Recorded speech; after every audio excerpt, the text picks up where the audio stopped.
الرحیق المختوم میں لکھا ہے کہ ابراہیم علیہ السلام حضرت ہاجرہ اور حضرت اسماعیل کے مکے میں صرف اپنی پہلی بیوی کے پریشر کی وجہ سے چھوڑنے کے. پہلی تو بات یہ ہاجرہ لفظ غلط ہے, یہ ہاجرہ نہیں ہے, یہ ہاجر لفظ ہے. اب اردو میں تو شوق ہوتا ہے نا ہمیں, جب تک ہم نے فیمیل بنانے کے لیے ہے نا ساتھ جوڑ دیں ہمیں تسلی نہیں ہوتی.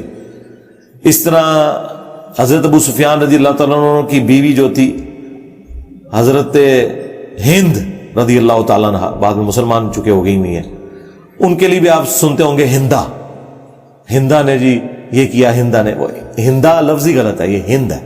اے چھوٹی نال نہ پا دیا کرو, ہر بار نہیں اے آندی ہے, یہ ہاجر لفظ ہے.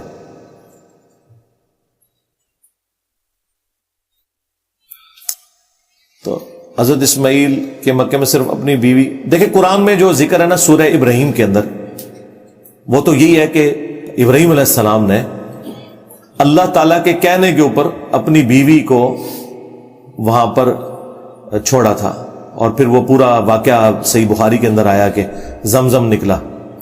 باقی یہ جو آپ ساتھ تفصیل جوڑ رہے ہیں کہ پہلی بیوی کے پریشر کی وجہ سے ہوا ہوگا, ہاں تو یہ تو کوئی ایسی مایوب بات تو نہیں ہے, اس کو آپ تلاش کریں تو آپ کو یہ بات بھی مل جائے گی. یہ کوئی ایسی بات تو نہیں ہے, سوکنوں والا معاملہ تو ہوتا ہی تھا, اس میں تو کوئی شک نہیں ہے. وہ بظاہر ریزن تو یہی بنی ہے, لیکن اصل میں جو کچھ ہوا وہ تو اللہ تعالیٰ کی وحی کی تائید حاصل تھی نا. اللہ کے پیغمبر اپنی مرضی سے اس طرح کے اتنے بڑے ڈیسیژن نہیں کوئی کرتے تھے کہ وہ ایک بیابان کے اندر اپنی بیوی کو چھوڑ جائیں اس طریقے سے. وہ اللہ کی وحی کی تائید حاصل تھی. انیشیٹو کسی بھی وجہ سے ہوا ہوتا ہے نا, جیسے صحابہ کرام اگر شہید ہوئے ہیں تو کسی کافر کے ہاتھوں شہید ہوتے ہیں نا, تو وہ انیشیٹو تو وہیں سے ہوا, لیکن وہ اللہ تعالیٰ نے ان کی ڈیسٹنی میں رکھا. تو یہ پاسبل ہے, اس میں تو کوئی کوئی مختلف باتیں نہیں ہیں. ریزن تو اس کی بظاہر کوئی بھی ہو سکتی ہے, لیکن اصل جو بات ہے وہ وہی ہے جو سورہ ابراہیم میں آئی ہے کہ اللہ تعالیٰ نے یہ طے کیا تھا کہ یہاں بنو اسماعیل کو آباد کرنا ہے.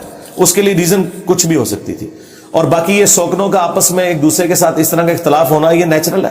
نبی اسلام کی اپنی بیویوں میں بھی اس طرح کے اختلافات ہو جایا کرتے تھے, بلکہ پرماننٹلی دو گروپ بنے ہوئے تھے. ایک سیدہ عائشہ اور حفصہ والا گروپ تھا, اور دوسرا گروپ دوسری طرف تھا, لیکن وہ مطلب ایک پروفیشنل جیلسی کے طور پہ تھا, دشمنی نہیں تھی.